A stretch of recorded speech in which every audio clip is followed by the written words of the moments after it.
नमस्कार दोस्तों, आज मैं इस सीरीज़ का थर्ड पार्ट कवर कर रहा हूँ। इसमें हम लेंगे स्ट्रेंथ ऑफ मटेरियल सब्जेक्ट, इसको सॉलिड मैकेनिक्स भी बोला जाता है। तो देखो, इसमें पहला चैप्टर रहता है प्रॉपर्टीज़ ऑफ मटेरियल, जिसमें हमें ज़्यादा फोकस करना चाहिए। किस पर करना चाहिए? जैसे कि स्ट्रेसेस, स्ट्रेंस क्या होती हैं, स्ट्रेंस के फॉर्मूले होते हैं कुछ। आजकल बहुत ज़्यादा प्रचलित है कि जैसे मान लिया किसी एक्स डायरेक्शन में स्ट्रेन दे रखी है, तो बाई या फिर बाई और एक्स में दे रखी है, जेड में निकालनी है, तो उसका एक फॉर्मूला होता है पार्शियल डेरिवेटिव्स के फॉर्म में, वो आप देख लेना।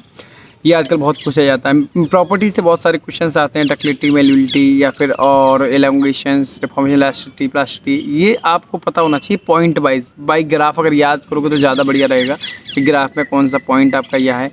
एक और क्वेश्चन बहुत जनरली पूछा जाता है, लोअर यील्ड पॉइंट है, अपर यील्ड पॉइंट में कौन ज़्यादा इंपॉर्टेंट है, ये है। अच्छा, बहुत ज़्यादा इंपॉर्टेंस में क्या है, वो ये है कि आपको डायरेक्ट रिजल्ट याद कर लेने चाहिए। जैसे कि मान लो कोई बार है कास्ट आयरन माइल्ड स्टील की, उसमें अगर सेल बीट के द्वारा कितना रिफ्लेक्शन आएगा, तो वो है गामा एल स्क्वायर पर 6E या 2E होता है ना, हाँ 2E होता है। और कोण अगर हो जाए तो 6E हो जाता है नीचे। और इसका दूसरा रूप भी है, जैसे कि WL/2AE, W यहाँ पर सेल वेट आ जाता है। अगर इसको डेरिवेट करोगे, मतलब और डिफ्रेंशिएट करोगे, तो गामा एल स्क्वायर 2E आ जाएगा। ये हो गया। और कोनिकल कोन का मैंने बता ही दिया, ड्यू टू सेल वेट भी होता है और ड्यू टू एक्सटर्नल लोड भी होता है। डायरेक्ट रिजल्ट दे रखे हैं। एक बहुत ज़्यादा क्वेश्चन पूछा जाता था पहले, अब तो खैर वो नहीं आता है। जैसे कि आप पे एक कांस्टेंट थिकनेस की एक रॉड दे दी गई है, जो कि यूनिफॉर्मली वेरी कर रही है, उसका जो साइड है, या डायमीटर में भी दे सकते हैं। जैसे कि अगर डायमीटर मतलब कोनिकल है तो उसको, या कोनिकल नहीं तो कहते हैं फ्रस्टम ऑफ कोन है, इसका फॉर्मूला हो जाता है 4PL/πD1D2E, है ना। ऐसी अगर स्क्वायर है, मान लो इधर बड़ा इधर छोटा स्क्वायर है, तो थिकनेस कांस्टेंट कर दें तो एक फॉर्मूला बनता है लॉगरिथम फॉर्म में, वो देख लेता। तो इसमें क्या हमें करना है, जनरली ये पूछा नहीं जाएगा जेई और एई में, क्योंकि इसमें लॉग को कैसे सॉल्व करोगे। तो आप बस, मेरा कहने का मतलब ये है कि आप डायरेक्ट फॉर्मूले इसमें से देख लेना, उनको मेमोराइज़ कर लेना। दूसरा shear force and bending moment. देखो, जेई एई में शेयर फोर्स बेंडिंग मोमेंट जल्दी नहीं आते। एई में अगर तुम देखोगे तो कभी कभार वो आ जाता है कि आपको शेयर फोर्स डायग्राम दे रखा है, आप बीम बना दो, बेंडिंग मोमेंट दे रखा है तो शेयर फोर्स बना दो। तो इसकी तो देखो प्रैक्टिस करनी पड़ेगी, यहाँ पे यही आपको देखना है। अब मेरे ख्याल से शेयर फोर्स बेंडिंग मोमेंट बहुत हाईलाइटेड क्वेश्चन ये है कि आपका पॉइंट ऑफ कॉन्टैक्ट फ्रैक्चर क्या होता है। जनरली लोग कहते हैं जीरो बेंडिंग मोमेंट का जो है पॉइंट, वो कौन, नहीं, ये आंसर सही नहीं है। जहाँ बेंडिंग मोमेंट चेंज करता है अपने साइन को, वो कहते हैं पॉइंट ऑफ इन्फ्लेक्शन। ये बहुत है, जहाँ कर्वेचर जो डिफ्लेक्शन कर्व होता है ना, वो चेंज करे, उसको पॉइंट ऑफ इन्फ्लेक्शन कहते हैं, अपना अगर डायरेक्शन चेंज करता है तो ये चीज़ें हैं। और उसके बाद third part deflection of beam, यही है इसमें मेन। पूरी स्ट्रेंथ मटेरियल में जो फोकस्ड है ना, डिफ्लेक्शन ऑफ बीम पे है। आपके तरीके की बीम, जैसे मेनली जो फोकस मैं आपको बता रहा हूँ, मैं और जगह नहीं जा रहा हूँ। जैसे कि आपकी कैंटिलीवर सबसे आसान होती है, UDL के फ्री लोड, फ्री एंड पे लग रहा है लोड, तब क्या डिफ्लेक्शन होंगे। अगर पॉइंट लोड लग रहा है तब क्या डिफ्लेक्शंस होंगे। वेरिंग लोड पे भी थोड़ा आजकल पूछा जा रहा है, क्योंकि अब कंपटीशन हाई होता जा रहा है, तो वो सोच रहे हैं कि कुछ अपग्रेड किया जाए। उसके बाद सिंपली सपोर्टेड बीम, तीनों लोड, पॉइंट लोड, कभी कभी सेंट्रिक मोड का समय। सेंट्रिक लोड का मतलब मैं ये कहना चाह रहा हूँ कि सेंटर पे नहीं है, इधर उधर है, तब क्या फॉर्मूला लगेगा, है ना। गुप्ता किसी ने करी, उसमें एक क्वेश्चन इस पर दे रखा है, ठीक है। तो वो देख लेना, वो क्वेश्चन पूछा गया है कई बारी। थीटा के टर्म में दे लेते हैं कि अगर इस एंड पे थीटा ये है और लोड ये लगा है, तो बताओ दूसरे एंड पे थीटा और थीटा 1 और थीटा 2 का रेशियो क्या होगा। ये क्वेश्चन ऐसे बनते हैं। इसमें UDL वेरिंग लोड दोनों का देख लेना। इस पर रिएक्शन, जब वेरिंग लोड आएगा तो जनरली पूछते हैं या तो सेंटर पे डिफ्लेक्शन पूछेंगे या रिएक्शंस पूछ लेते हैं साइड में। कैंटिलीवर का बता ही दिया। एंड में आ जाती हैं दो बीम और चाहिए, फिक्स्ड बीम और प्रॉप बीम, तो इनको भी देख लेना है कि तीनों लोड के लिए, ठीक है। देखो, करना कुछ नहीं है, आपको लिख लेनी है चीज़ें, है ना। एक चार्ट बना लो, उसमें चारों बीम बना लो, चारों लोड बना लो, डिफ्लेक्शन देख लो सबके, और पोजीशंस आप क्या करोगे, डिफ्लेक्शन लिख लिए, पोजीशंस पे डिफ्लेक्शन लिखने हैं थीटा के साथ, मतलब स्लोप के साथ।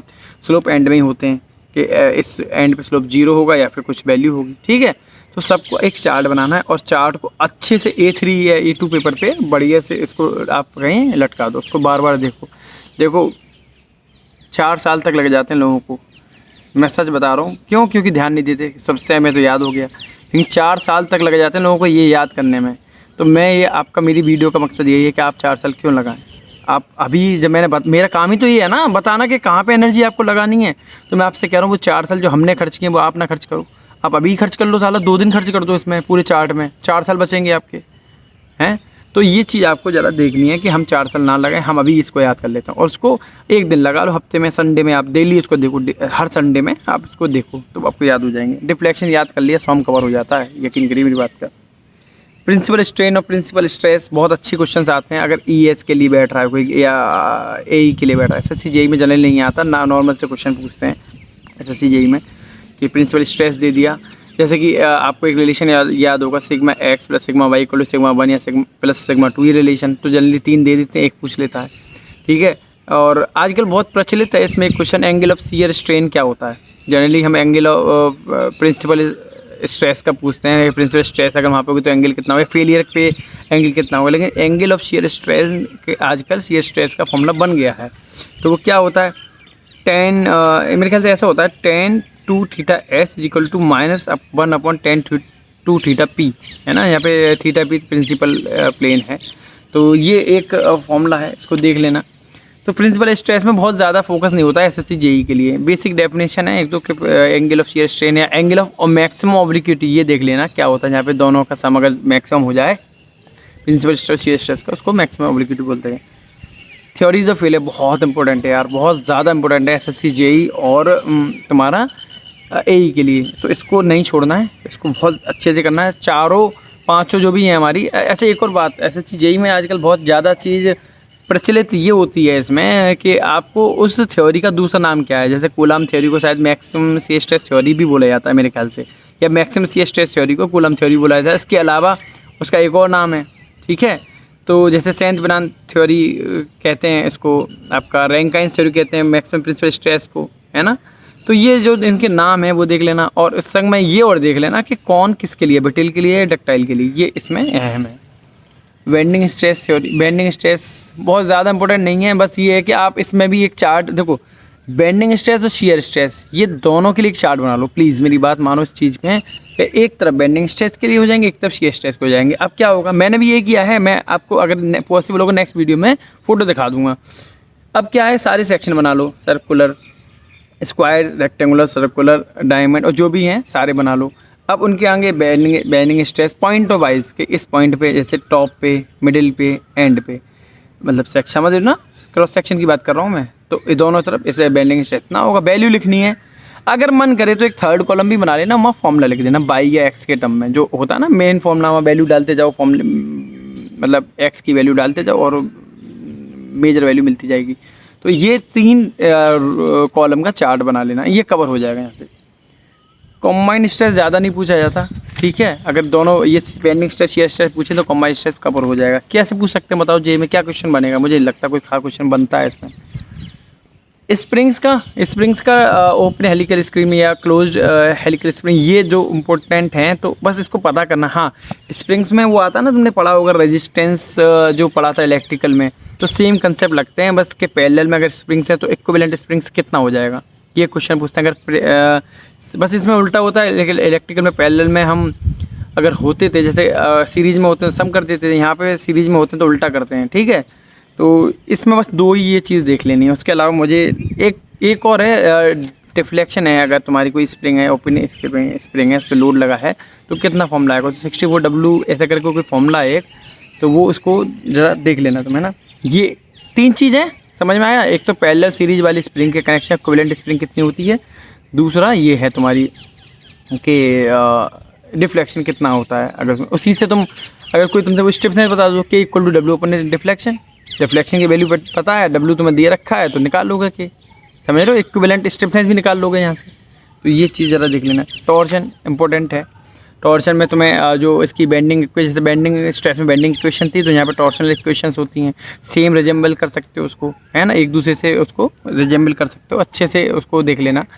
जैसे बेंडिंग स्ट्रेस में किया था सेम इसमें भी है। कभी कभी क्वेश्चन आ जाता है, लेकिन वो ES के लिए है, आपके लिए मुझे लगता है JEE में ये क्वेश्चन पूछा जाएगा कि आपका A से B तक का थीटा कितना होगा, दोनों एंड फिक्स्ड हैं तो बताओ। तो वो तुम्हारे लिए नहीं है क्वेश्चन, वो उसमें थोड़ा काम करना पड़ता है।